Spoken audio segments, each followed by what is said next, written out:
dire qu'on a réussi ou bien on a réussi à faire quelque chose, c'est que soit on a passé un concours de police, le concours de police, ou bien de la gendarmerie, ou bien peut-être que bon, on a fait un effort, on a passé le concours de l'instituteur, etc., etc.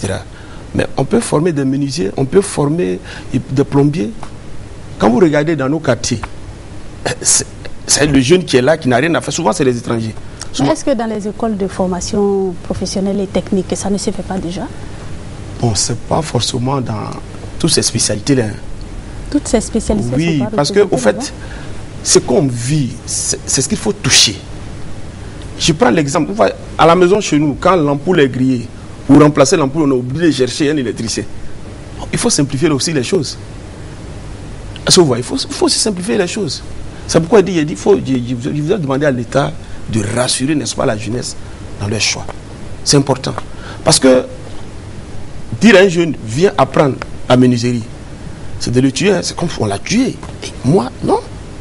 Or, une fois que l'État met, n'est-ce pas, les conditions en place, est-ce que vous voyez, le jeune qui va apprendre la menuiserie sait que son avenir sera assuré, sans problème. Mais si on lui dit, ce sont les derniers, n'est-ce pas, des humains qui apprennent ce métier, mais lui va avoir peur d'apprendre ce métier. C'est comme cette histoire d'aller, de retourner à la terre. Moi, je ne vais pas aller au village pour faire ça, je sais pas, pour aller... Pour prendre la dabarre, non, je peux la pas. machette encore. Je ne suis pas rassuré, c'est ça le problème. Maintenant, aux jeunes, c'est important d'avoir une spécialité, d'avoir une qualité. Vous savez, quand tu as une qualité, tu es rassuré. Tu es sûr que demain, tu pourras faire quelque chose. Quand tu es sans qualification, tu es un danger pour toi-même. Parce que tu es livré à toi-même, tu peux faire ce que tu veux. Et tu deviens un danger pour la nation. L'oisiveté, la vie, c'est de... Voilà. C'est-à-dire, quand tu as quelque chose dans ta main, tu sais que tôt ou tard, tu peux arriver à faire quelque chose. Tu peux être libre. C'est ça la réalité. Donc moi, j'appelle tous les jeunes à apprendre quelque chose. Voilà. Ça, c'est à l'endroit des jeunes. À vous entendre parler, j'ai pensé aussi aux parents parce que le plus souvent, on a des discours comme quoi je suis paysan, tu ne vas pas venir être paysan. Moi, je souhaite que tu sois cadre de banque. Oui, c'est ce qu'il y a dit. Parce que c'est vrai que vous avez réuni tous les jeunes, il faut aussi penser à associer non, c'est ce que je suis en train de les dire. parents. C'est pourquoi il dit qu'il faudrait que l'État rassure. Le parent dit ça pourquoi? Effectivement, parce qu'il y a un voisin qui a son fils à Abidjan, son fils est devenu ministre. Ou bien il a fait un effort, il a passé le concours de la gendarmerie, il est tranquille. Mais dire à mon fils de rester là, c'est difficile. Donc c'est à l'État de créer les conditions de rassurer. Là, le paysan qui est là, qui voit son fils, qui sait que si son fils retourne à la terre, quel que soit le temps, il va s'en sortir. Il n'y a pas de problème. Mais si moi, je dis à mon fils, reste au village, voilà des choses, comme on appelle une portion, il faut me faire des tomates. Je finis ces tomates-là, les conditions ne sont pas réunies pour les vendre. Soit il n'y a pas de route. Est-ce que vous voyez? Voilà la réalité. Sinon, tout le monde peut faire ça. Aujourd'hui, vous voyez, c'est ceux qui ont même les moyens qui retournent à la terre. C'est-à-dire, c'est les grands frères qui travaillent, qui ont l'argent, qui ont des moyens, qui vont faire des plantations de VA. Pourquoi? Parce qu'il a les moyens. Mais pourquoi on ne peut pas faire la même chose que celui qui est au village, qui n'a pas de moyens, qui veut bien se positionner? Donc, voilà un peu la réalité. Capitaine Koné Eric, nous sommes à vous. Vous êtes l'invité principal. Vous l'avez dit tout au long de l'émission. Vous avez fait des propositions que vous allez remettre à l'État de Côte d'Ivoire. Aujourd'hui, vous avez l'occasion de parler aux jeunes que vous avez réunis tantôt. Vous avez l'occasion de leur lancer un message pour croire en votre projet. Comme vous avez déjà la conviction de la réussite de ce projet. Nous écoutons votre message à l'endroit des jeunes et pourquoi pas à l'endroit des autorités aussi. Alors, donc avant de m'adresser aux jeunes de Côte d'Ivoire et aux autorités, je voudrais avec votre permission remercier nos autorités religieuses, nos guides religieux qui ont fait fi de leur programme très chargé pour se déplacer jusqu'ici pour venir soutenir cette émission. Donc je voudrais dire merci à nos guides religieux. Je voudrais les remercier pour vraiment ces déplacements. Et traduire, je veux dire que ces déplacements traduisent tout l'intérêt qu'ils ont pour la jeunesse de Côte d'Ivoire.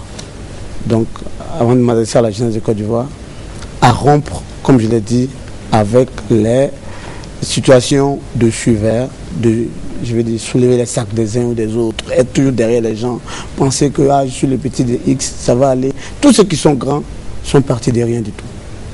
On peut parler, d'abord, ici on a vu des gens se battre, mais peut aller encore à l'international, regarder le parcours d'un monsieur comme le président Barack Obama, des gens comme Bill Gates, qui sont partis de rien du tout pour être au sommet de l'économie mondiale. Donc je voudrais dire à la jeunesse de Côte d'Ivoire que chaque jeune a sa chance. Et chaque jeune doit être conscient de cela, de ses atouts, et chaque jeune doit être vraiment courageux.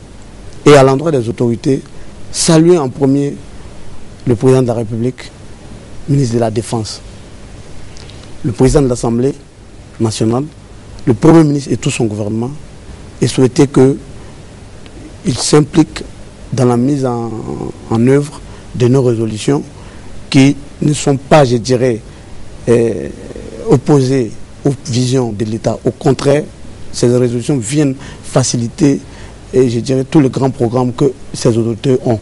Et nous lançons aussi également un appel à l'endroit des bailleurs de fonds, des chancelleries étrangères en Côte d'Ivoire, à nous soutenir très fortement, à être à nos côtés à travers des transferts de technologies, c'est-à-dire pour que nos étudiants puissent aller dans des grands pays, se faire former et revenir, c'est-à-dire pour éviter la fuite des cerveaux.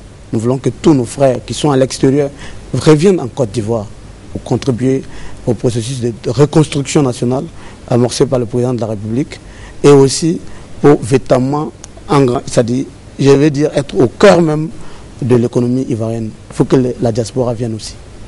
Avant de tirer la conclusion de cette émission, dites-nous à quand les résultats de cette belle initiative?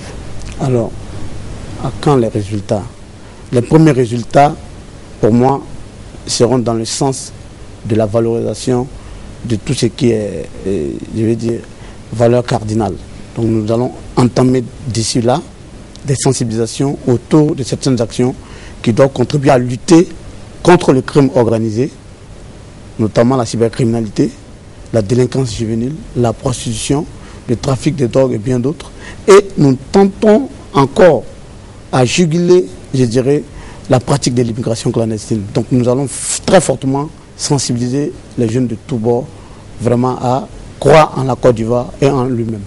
Merci, capitaine Koné Eric. Disons que jusqu'à preuve du contraire, le problème des jeunes sans emploi se pose avec acuité. Cependant, les initiatives pour le résoudre ne manquent pas.